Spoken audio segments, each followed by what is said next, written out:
Hello friends, welcome to our channel learning with SVR। आज हम सब बीएड सेकेंड ईयर पदार्थ विज्ञान शिक्षण का अगला क्वेश्चन करने जा रहे हैं। क्वेश्चन है, पाठ्यक्रम से आप क्या समझते हैं? पदार्थ विज्ञान के पाठ्यक्रम निर्माण हेतु विभिन्न सिद्धांतों का वर्णन कीजिए। पाठ्यक्रम तथा पाठ्य विवरण में अंतर स्पष्ट करें। पाठ्यक्रम विकास हेतु एकीकृत उपागम की विवेचना करें। 2006, 2007, 2017 और 2019 में लगातार ये क्वेश्चन पूछा गया है। 2020 में भी ये क्वेश्चन पूछा गया था। विद्यालय पाठ्यक्रम में विज्ञान का स्थान सुनिश्चित कीजिए, और 2012 में भी इसे पूछा गया था इस तरीके से। पाठ्यक्रम से आपका क्या अभिप्राय है? पदार्थ विज्ञान पाठ्यक्रम निर्माण के महत्वपूर्ण सिद्धांतों का उल्लेख कीजिए। विज्ञान पाठ्यक्रम में पदार्थ विज्ञान का क्या स्थान है? चलिए आज का इसका आंसर देखते हैं। वैसे ये काफ़ी इंपॉर्टेंट क्वेश्चन है, जब कंटिन्यू पूछा गया है तो स्टार्ट करते हैं आंसर। पाठ्यक्रम है क्या? पाठ्यक्रम शब्द अंग्रेजी भाषा के करिकुलम शब्द का पर्यायवाची है। करिकुलम शब्द एक लैटिन भाषा का शब्द है जिसका अर्थ होता है दौड़ का मैदान। शिक्षा के क्षेत्र में इसका तात्पर्य विद्यार्थी के दौड़ के मैदान से है। शिक्षा की तुलना एक यहाँ पर दौड़ से की जाती है, जिसमें पाठ्यक्रम वह दौड़ का मैदान होता है जिसको पार करके वह दौड़ने वाला अपने गंतव्य स्थान पर पहुँच जाता है। यानी वह जो शिक्षा प्राप्त कर रहा है, जो शिक्षण के उद्देश्य हैं, उन उद्देश्यों को वो प्राप्त कर रहा है। इससे रिलेटेड काफ़ी जो मनोवैज्ञानिक थे उन्होंने अपने अपने मत दिए हैं। चलिए देखते हैं। कनिंघम के अनुसार पाठ्यक्रम कलाकार यानी शिक्षक के हाथ में वह साधन है जिससे कि पदार्थ यानी शिक्षार्थी को वह अपने आदर्श यानी उद्देश्य के अनुसार अपनी चित्रशाला अर्थात स्कूल में चित्रित कर सके। कनिंघम ने यहाँ पर शिक्षक को एक कलाकार के रूप में बताया है और शिक्षार्थी को पदार्थ के रूप में कहा है, तथा शिक्षक के जो उद्देश्य हैं वो उसको उस कलाकार का आदर्श बताया है, तथा जो स्कूल है वो चित्रशाला उन्होंने उसे कहा है जहाँ पर वह कलाकार अपनी पेंटिंग बनाता है, चित्रित करता है, यानी अपने शिक्षण उद्देश्यों की प्राप्ति करता है। मुनरो के अनुसार पाठ्यक्रम में वे समस्त अनुभव निहित हैं जिनको विद्यालय द्वारा शिक्षा के उद्देश्यों को प्राप्त करने के योग्य बनाने की आशा करते हैं। हेनरी जे ऑटो के अनुसार पाठ्यक्रम वह साधन है जिसके द्वारा हम बालकों को शिक्षा के उद्देश्यों को प्राप्त करने के योग्य बनाने की आशा करते हैं। जो हमारे उन्हें शिक्षा देने के जो उद्देश्य हैं कि हम उनके व्यवहार में वांछित परिवर्तन ला सकें, जैसे कि जो चीज़ें बच्चे को पहले नहीं आती थी उन्हें शिक्षा देने के बाद वो बच्चे को आए, समझ में आए, उसके व्यवहार में परिवर्तन आ जाए। शिक्षा आयोग 1964 से 66 के अनुसार विद्यालय के पर्यवेक्षण में उसके अंदर तथा बाहर अनेक प्रकार की क्रियाओं से विद्यार्थी को विभिन्न प्रकार के अधिगम अनुभव प्राप्त होते हैं। हम विद्यालय पाठ्यक्रम को ऐसे सभी अधिगम अनुभवों की समष्टि मानते हैं। जो विद्यार्थी है जब वह विद्यालय जाता है तो क्लास के अंदर, क्लास के बाहर कई तरीके की चीज़ों को एक्सपीरियंस करता है, और उन सारे एक्सपीरियंसेस को हम उसके पाठ्यक्रम से जोड़ते हैं। अगला देखते हैं, भौतिक विज्ञान के पाठ्यक्रम निर्माण के सिद्धांत। इसके सिद्धांत क्या है? 2013 में भी इसे पूछा गया था। आइए देखते हैं क्या क्या सिद्धांत हैं। पहला, स्तर और मानसिक विकास संबंधी सिद्धांत। दूसरा, रुचि के अनुकूल। तीसरा, वातावरण केंद्रित। चौथा, दैनिक जीवन संबंधी। पांचवा, क्रियाशीलता को उचित स्थान। छठवां, विभिन्न विषयों से संबंध। सातवां, वैज्ञानिक दृष्टिकोण का ध्यान। आठवां, पाठ्यक्रम प्रेरणादायी होना चाहिए। नौवां, लचीलेपन का सिद्धांत। आइए इन सिद्धांतों को थोड़ा समझते हैं। पहला कह रहा है कि स्तर और मानसिक विकास संबंधी, यानी जो पाठ्यक्रम है उसका निर्धारण करते समय हमें विद्यार्थी के स्तर और मानसिक विकास का पूरा पूरा ध्यान रखना चाहिए कि जो हमारा शिक्षार्थी है वो किस लेवल का है, वो जूनियर लेवल का है, हाई स्कूल लेवल का है या इंटर लेवल का। ये सारी चीज़ें हमें ध्यान में रखनी पड़ती हैं। उम्र के साथ बालक की मानसिक और शारीरिक शक्तियों में परिवर्तन होते रहते हैं, अतः हमें इन सभी का ध्यान रखा जाना चाहिए। दूसरा है रुचि के अनुकूल। पाठ्यक्रम का जो निर्माण करना चाहिए वो हमेशा छात्रों की रुचि के अनुकूल ही होना चाहिए। अगर रुचि नहीं होगी छात्रों की पाठ्यक्रम में तो वो पढ़ नहीं पाएंगे अच्छे से, और जब वो पढ़ नहीं पाएंगे, नीरसता का माहौल होगा क्लास में, तो फिर जो लर्निंग ऑब्जेक्टिव्स हैं वो कंप्लीट नहीं हो पाएंगे। बालकों की रुचियों में आयु श्रेणी और मानसिक उनकी जो स्थिति है उसके अनुसार थोड़ा अंतर होता है, अतः उनकी रुचियों को ध्यान में रखकर ही पाठ्यक्रम निर्मित होना चाहिए। तीसरा है वातावरण केंद्रित। विज्ञान का पाठ्यक्रम बनाते समय उसके वातावरण पर हमेशा ध्यान रखना चाहिए। जिस वातावरण में बच्चे को शिक्षा दी जा रही है उससे संबंधित बातों को ध्यान में रखकर ही इसका निर्धारण किया जाना चाहिए और वहाँ के परिवेश को महत्व दिया जाना चाहिए। अब यहाँ पे वातावरण से ये संबंध होगा, जैसे कि एक छोटा बच्चा है अगर, तो उसके वातावरण में क्या होगा, वो जनरल सारी चीज़ों के बारे में बहुत ज़्यादा नहीं जानता है। तो एक बच्चे का वातावरण अलग होता है, एक वयस्क का वातावरण अलग होता है, उसके सोचने विचारने की क्षमता अलग होती है, एक बच्चे के सोचने विचारने की क्षमता अलग होती है। तो हमें इन सारी चीज़ों का, कि उसका क्या एटमॉस्फेयर है, उसका क्या एनवायरनमेंट है, उसके अकॉर्डिंग हमें पाठ्यक्रम को डिज़ाइन करना चाहिए। दैनिक जीवन संबंधी। पाठ्यक्रम का निर्माण दैनिक जीवन संबंधी आवश्यकताओं को ध्यान में रखकर ही किया जाना चाहिए। बेसिकली जब भी आप किसी बच्चे को पढ़ा रहे हैं, अगर वो जो पढ़ रहा है उसको डेली लाइफ में यूज़ कर पा रहा है तो वो उस पाठ्यक्रम से ज़्यादा रिलेट कर पाएगा। तो इसलिए जो पाठ्यक्रम का निर्माण होना चाहिए वो हमेशा दैनिक जीवन संबंधी आवश्यकताओं को ध्यान में रखकर ही किया जाना चाहिए। जैसे संक्रामक रोगों से कैसे बचें, क्या खाएं क्या ना खाएं, कैसा पानी पिएं, अगर पानी अशुद्ध है तो अशुद्ध पानी मिलने पर उसे शुद्ध कैसे करें, पौधों का हानिकारक कीड़ों से हम बचाव कैसे करें। ये जो भी छोटी छोटी दैनिक जीवन की समस्याएं हैं, इसमें काम आने वाली चीज़ों को ध्यान में रखकर ही हमें पाठ्यक्रम का निर्माण किया जाना चाहिए। पांचवा है क्रियाशीलता को उचित स्थान। पाठ्यक्रम का निर्माण करते समय बच्चों की क्रियाशीलता पर भी ध्यान दिया जाना चाहिए। वे किन बातों में अधिक क्रियाशील हैं, वे प्रत्यक्ष ज्ञान, अनुभव ज्ञान, क्रियात्मक कार्यों में अधिक रुचि ले रहे हैं तो उन्हें उसी प्रकार का ज्ञान दिया जाना चाहिए।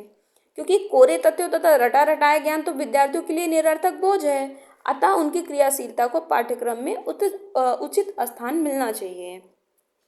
रटा रटाया ज्ञान होगा तो बच्चे उसे रट करके एग्ज़ाम में पास तो हो जाएंगे, लेकिन वो अपनी डेली लाइफ में उसका इम्प्लीमेंटेशन नहीं कर पाएंगे। इसलिए जो उनकी एक्टिविटी है जिसमें उनकी रुचि है उसके अकॉर्डिंग हमें सिलेबस को डिज़ाइन करना चाहिए। विभिन्न विषयों से संबंध। पाठ्यक्रम बनाते समय विज्ञान के साथ अन्य विषयों के जो संबंध हैं उनका भी ध्यान रखा जाना चाहिए ताकि समन्वयी रूप से शिक्षा दी जा सके। इसके लिए सामग्री का चयन इस प्रकार करना चाहिए कि यह एक और दूसरे विषयों को पढ़ाने में सहायक हो और दूसरी ओर इसे पढ़ाने के लिए दूसरे विषयों से सहायता प्राप्त हो सके। अगर अदर सब्जेक्ट से भी हम थोड़ा थोड़ा इसको रिलेट करेंगे तो बच्चे और अच्छे से समझ पाएंगे चीज़ों को। सातवां है वैज्ञानिक दृष्टिकोण का ध्यान। पाठ्यक्रम में इस बात का ध्यान रखना चाहिए कि विद्यार्थियों में सही अर्थों में किसी कार्य को करने का वैज्ञानिक ढंग आ सके और वैज्ञानिक ढंग से किसी चीज़ के बारे में वो सोच सकें। इसमें यह ध्यान रखा जाए कि विद्यार्थी जिस ज्ञान को ग्रहण कर रहा है उसका उपयोग सही ढंग से करना सीख जाए। यहाँ पे वैज्ञानिक दृष्टिकोण का मतलब ये होता है कि अगर बच्चा कोई चीज़ कर रहा है तो वो जाने कि ये क्यों होता है, ये कैसे होता है, उसका एक प्रॉपर जो रीजन है, एक जो प्रूफ की जो बात करते हैं साइंस में, वो उसके पास होना चाहिए ताकि वह जो कर रहा है उसे समझ सके। फिर पाठ्यक्रम जो है वो प्रेरणादायी होना चाहिए। पाठ्यक्रम में ऐसी सामग्री को स्थान दिया जाना चाहिए जिसे पढ़कर विद्यार्थी प्रेरणा पा सके। पाठ्यक्रम अगर प्रेरणादायी नहीं होगा तो भी थोड़ा मोटिवेशन की कमी होगी, तो बच्चे सिलेबस को उतने अच्छे से कवर नहीं कर पाते, पढ़ नहीं पाते हैं। विज्ञान के आविष्कारों की कहानी, विभिन्न वैज्ञानिकों के जीवन की जो घटनाएं हैं इत्यादि सामग्री से भी विद्यार्थी बहुत कुछ सीखते हैं। उनको ऐसी जानकारी देने से उनमें आत्मविश्वास, आशा और उत्साह का संचार होता है जो उन्हें कुछ करने की प्रेरणा देता है। जब वो देखेंगे कि हाँ इस वैज्ञानिक ने ये चीज़ें की तो वो उनसे प्रेरणा लेंगे और वे भी प्रयास करेंगे कि वो भी नए नए प्रयोग करें और वे भी सफलता प्राप्त करें। आइए अगला देखते हैं, लचीलेपन का सिद्धांत।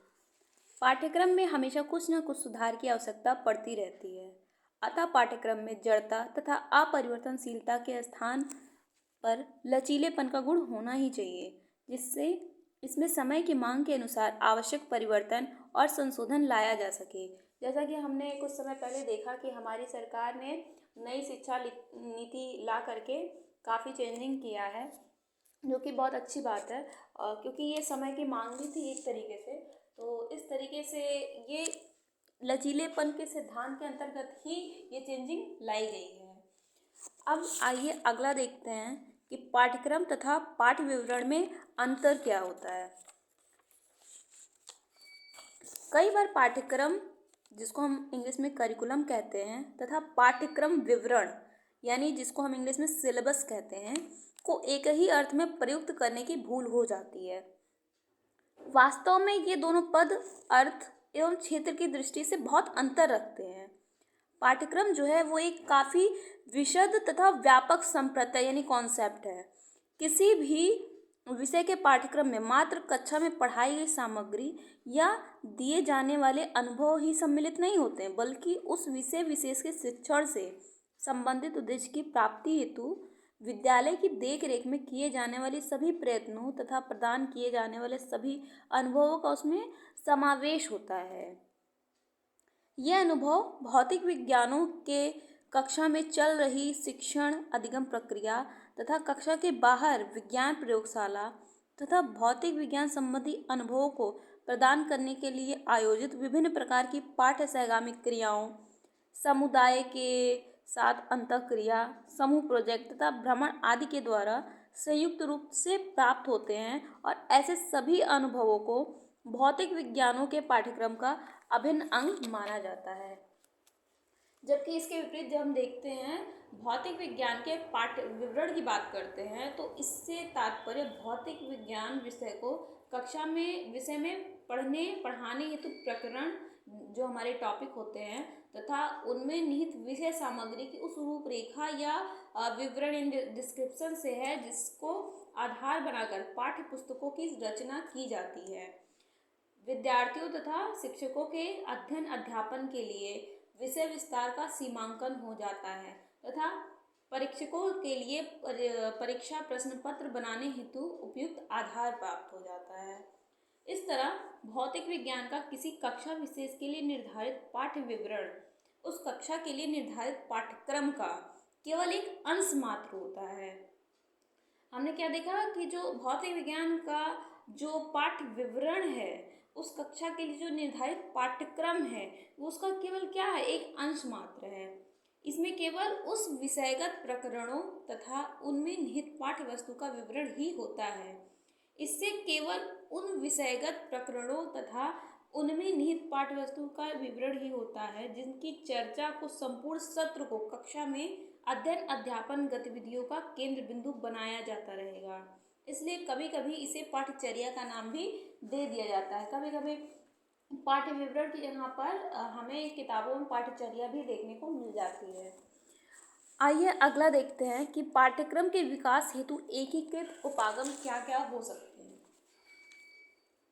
पदार्थ विज्ञान शिक्षण में लाया जाने वाला यह उपागम समवाय तथा समन्वय के सिद्धांतों की अनुपालना करता है।